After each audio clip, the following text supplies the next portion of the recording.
Fala pessoal, e se a gente hoje estudasse um pouco sobre como nós formamos os nossos pensamentos, mas não apenas pelo objeto de estudo da psicologia, que é esse espectro emocional, mas pelo espectro conceitual. Afinal de contas, a gente precisa conseguir explicar de forma coerente, com a linguagem, como nós nos sentimos, tanto para quem nos ouve possa nos compreender, para que nós possamos resolver nossos dilemas. Então, é um tipo de inteligência lógica que a gente usa na linguagem, que é necessária tanto para resolver problemas interpessoais entre você e as outras pessoas, como para resolver dilemas existenciais seus próprios, intrapessoais, né? Então, já que a gente precisa explicar as emoções, a gente explica através da linguagem, e a linguagem só consegue ser entendida se ela for organizada de forma lógica. Tem uma obra do filósofo Aristóteles, discípulo de Platão, que por sua vez foi discípulo de Sócrates, sabe? Um dos três grandes do apogeu da filosofia grega. Tem uma obra de Aristóteles chamada Organon, em que ele estabelece alguns princípios pelos quais nós organizamos, na verdade, princípios pelos quais nós podemos pensar. Nós utilizamos esses princípios para pensar, inclusive nós utilizamos ao negá-los, que é a coisa mais estranha disso tudo. É uma aporia, né? É um paradoxo isso. Bem, esses três princípios que nos permitem pensar se chamam princípio da identidade, princípio da não contradição e princípio do terceiro excluído. Vou explicar. Princípio da identidade é o famoso cada um, cada um. Dois irmãos gêmeos são a mesma pessoa? Não! Se você entende isso, você entende o que é princípio da identidade. Pode ser idêntico, pode ter o mesmo tamanho, a mesma forma, a mesma cor, pode ser igualzinho, mas não são o mesmo, certo? Inclusive tem um lastro material para isso, porque cada corpo é cada corpo, e dois corpos não ocupam o mesmo espaço ao mesmo tempo. Lembra das leis de física?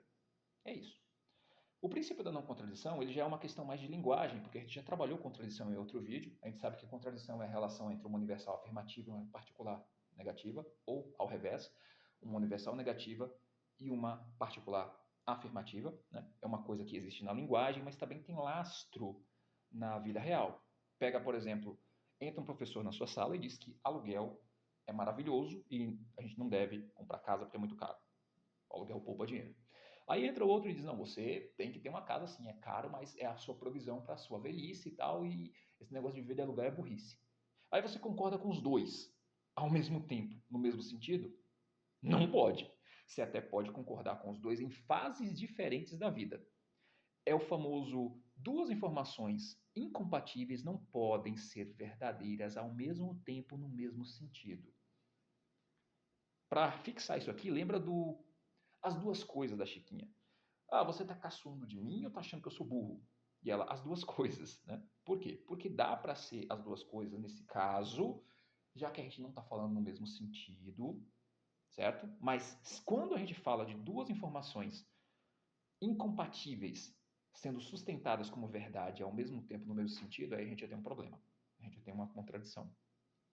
Entende-se que, então, a contradição ela é uma ferramenta para identificação de coerência ou mesmo da verdade, certo?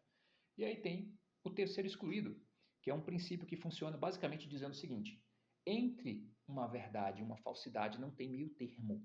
As religiões entendem isso muito bem porque elas são dogmáticas e proselitistas. Então, a minha religião está certa e todas as outras estão erradas. Estão sendo aristotélicos em sentido pleno, estão usando lógica binária. É do terceiro excluído que vem essa ideia de lógica binária. Terceiro excluído, não tem terceira opção. Ou é verdadeiro ou é falso. Tem 99 verdades num conjunto de 100 e uma falsidade. Ah, é falso. Por quê? Porque estamos usando lógica binária. Esses três primeiros princípios permitem você entender o que é cada coisa, quais coisas se relacionam com quais se excluem, né? E qual é a diferença do verdadeiro e falso quando você tem duas opções. Mas qual que é o problema? É que todos esses três primeiros princípios podem ser flexibilizados. O princípio da identidade, A é igual a A, como diria Ayn Rand, né? Ou cada coisa só é igual a si mesma, não funciona tão bem com Heráclito. Heráclito dizia que você entra num rio duas vezes e a primeira água já foi e você mudou com o tempo, então nem o rio nem você são mais a mesma pessoa. Mas são. Isso é um paradoxo. Porque você continua sendo a mesma pessoa, você ainda tem seu corpo, Muitas das vezes você ainda tem suas memórias, mas o você de hoje e o você de 1 ano de idade talvez não compartilhem quase nada de semelhança. Porque você de fato muda com o tempo. Muda de forma, muda de tamanho, muda de opiniões, muda de capacidades que vão sendo adquiridas ao longo do tempo. Então, materialmente, tanto para as coisas vivas quanto para os objetos, as coisas mudam com o tempo. O princípio da identidade não é que ele não existe, mas parece que ele é fluido, que ele é flexível por causa da passagem de um estado para outro, da mudança. E a gente entende que a mudança acontece no tempo. E aí é onde entra uma crítica ao princípio da não contradição, que vem principalmente das lógicas paraconsistentes, que é, olha, eu posso cognitivamente ou emocionalmente sustentar duas coisas opostas sem que isso faça minha cabeça explodir, como acontece com robô em filme de ficção científica. Por exemplo, eu amo muito uma pessoa e odeio essa pessoa profundamente ao mesmo tempo, porque a pessoa me fez algum mal, porque o relacionamento não está bom. Isso é perfeitamente compreensível. E os dois sentimentos eles podem existir ao mesmo tempo. Eu sei que vai ter gente que vai defender que não, que você vai alternar entre os estados. Mas é como se você quisesse dizer que a alegria de agora ela anula o sofrimento do passado e não anula. Tá? As duas coisas coexistem dentro de você. Exemplo, você pode ter uma depressão profunda e ter fé em Deus. Que Deus vai te curar, mas você não tem energia para poder mudar as coisas porque você está muito mal. Uma coisa não invalida a outra. Então existem exemplos de pessoas que, por exemplo, têm uma família tradicional, monogâmica, cuida dos filhos, é feminina, é do lar e diz que é feminista. E crê piamente que o feminismo está correto, mas não age conforme. Porque o feminismo é a negação do amor, é a negação da vida monogâmica, é a liberação sexual feminina. Então, se você se comporta como uma pessoa tradicional, mas você defende valores liberais, você está numa contradição performática. Esse tipo de situação, a gente entende que é paraconsistente. Existem contradições dentro do sistema, mas ele não destrói o sistema inteiro de crenças, de pensamentos. Entendem? O terceiro excluído, inclusive, dos 3 primeiros princípios de Aristóteles, ele é o mais fraco. Porque você pega, por exemplo, uma gradação. As religiões, elas são proselitistas, eu já falei isso, né? São dogmáticas. Cada uma diz que ela está certa e as outras estão erradas. Só que você pode ver que muitas delas têm uma intersecção que é a regra de ouro. Trata o próximo como gostaria de ser tratado, somos todos um. O mal que você faz contra o outro é o mal que você faz contra você mesmo. Amarás o próximo como a ti mesmo. São todas variações de uma mesma ideia, que é tratar o outro tão bem quanto você gostaria de ser tratado.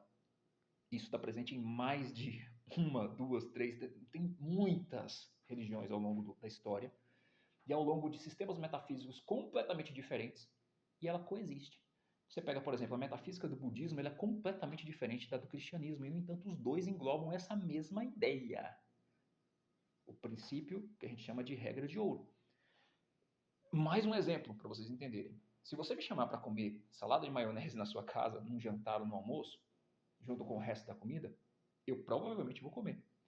Mas, porém, no entanto, todavia, eu não gosto. Não é algo que eu compro dentro de casa para fazer. E se eu tiver que viver a vida inteira sem comer esse negócio, eu vou continuar feliz, alegre, saltitante e serelepe. Se você me chamar para comer uma buchada, eu já não vou. Porque o cheiro me incomoda, eu tenho nojo, eu não como nem se colocar uma arma carregada na minha cabeça. Da buchada, eu desgosto. Da salada de maionese, eu só não gosto.